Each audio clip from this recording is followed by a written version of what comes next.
पुष्पांजलि अर्पित की गई।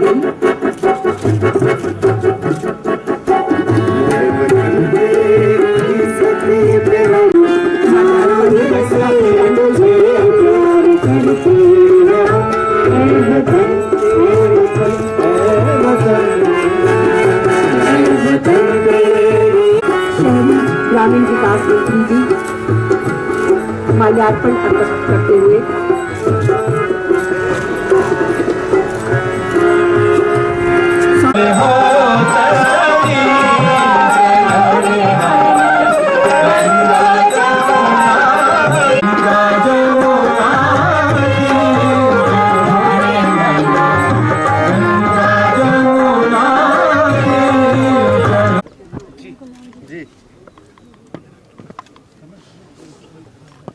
आज डॉक्टर बाबा साहब अम्बेडकर का जन्म दिवस है। बाबा साहब अम्बेडकर बहुत गरीब और दलित परिवार में जन्म लेने के बावजूद भी उन्होंने देश में सबसे बड़ा एक महान नेता बने। इसलिए उनकी जो शिक्षा थी, शिक्षा ने जो है उन्होंने 3 डॉक्टरेट्स जो है प्राप्त करे, ऐसा महान नेता थे। उनकी शिक्षा के लिए गरीबी कभी आड़ में नहीं आई। गरीबी में भी उन्होंने अपना जीवन में संघर्ष किया और सारे देश के जितने भी जो डिप्रेस्ड लोग हैं, दलित है, पिछड़े हुए लोग हैं, महिला है, ऐसे लोगों के लिए उन्होंने संघर्ष किया है और देश की एक बहुत बड़ा देन उन्होंने अपने को दिया है। वो है हमारा संविधान। हमारा संविधान का निर्माता भी है और उन्होंने बहुत से विषयों पर छूत, सामाजिक न्याय, आर्थिक न्याय, ऐसे विषयों को उन्होंने न्याय दिया है। आज SC, ST या OBC वर्गों को आज जो भी रिजर्वेशंस अगर प्राप्त हुए वो डॉक्टर बाबा साहब अम्बेडकर का देन है। तो इसलिए उनको श्रद्धांजलि देना और आज हमारी युवा पीढ़ी छूत को और वैसे ही जात पात को दूर रखते हुए अपनी देश की उन्नति के लिए हम शिक्षा का माध्यम बहुत बढ़ाना चाहिए।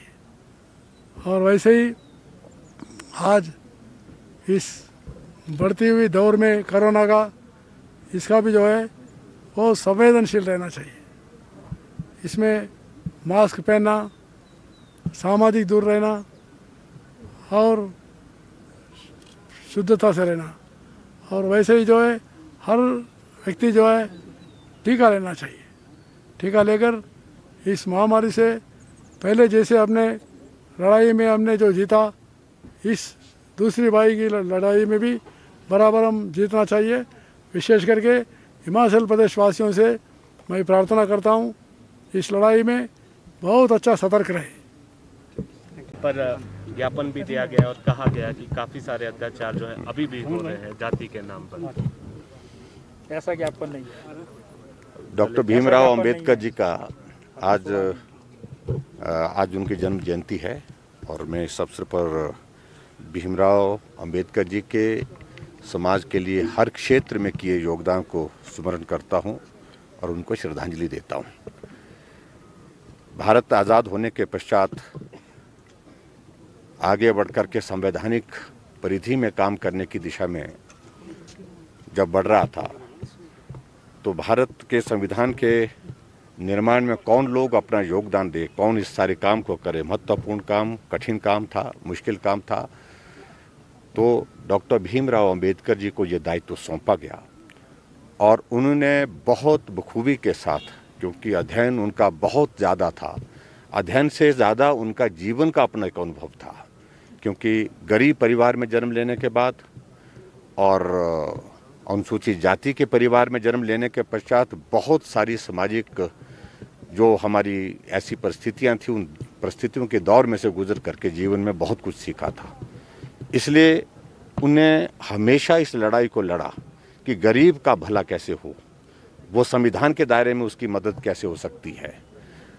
हमारे ऐसी जातियां जो पिछड़ी हुई हैं, जिनके लिए बहुत काम करने की ज़रूरत है, मदद करने की ज़रूरत है, उनको आगे बढ़ाने की ज़रूरत है, उस दृष्टि से उनके लिए हम संवैधानिक दृष्टि से क्या प्रावधान जोड़ सकते हैं जिसके माध्यम से वो आगे बढ़ कर के काम कर सके। ऐसी परिस्थिति में भारत का संविधान का निर्माण हुआ और डॉक्टर भीमराव अंबेडकर जी को आज हम संविधान निर्माता के रूप में भी जानते हैं। आज भी हम इस बात से सहमत हैं, बहुत सारी चीज़ें अच्छी हुई, आगे बढ़ कर के समाज हर क्षेत्र में काम कर रहा है, लेकिन फिर भी बहुत सारी चीज़ें ऐसी हैं कि जहां सामाजिक कुरीतियां, समाज में अभी तक जो विषमताएं हैं और जाति की बातें अगर हम कहते हैं तो उन सारी बातों को अभी भी बहुत ज़्यादा जो है वो ठीक करने की आवश्यकता है। तो आज के इस अवसर पर मैं डॉक्टर भीमराव अंबेडकर जी के इस जन्म जयंती पर जहां मैं उनको श्रद्धांजलि देता हूं, वहां यही कहना चाहूँगा कि समाज में आज भी पिछड़े वर्ग के लिए, पिछड़ी जाति के लिए, पिछड़े समाज के लिए काम करने की बहुत सारी आवश्यकताएं अभी भी अनुभव करते हैं। संवैधानिक अधिकार के तहत जो चीज़ें की जा रही है वो की जा रही हैं, लेकिन सामाजिक तौर पर हम सब लोगों को उसको आगे बढ़ कर के काम करना है। सर, जो केसेस बढ़ रहे हैं और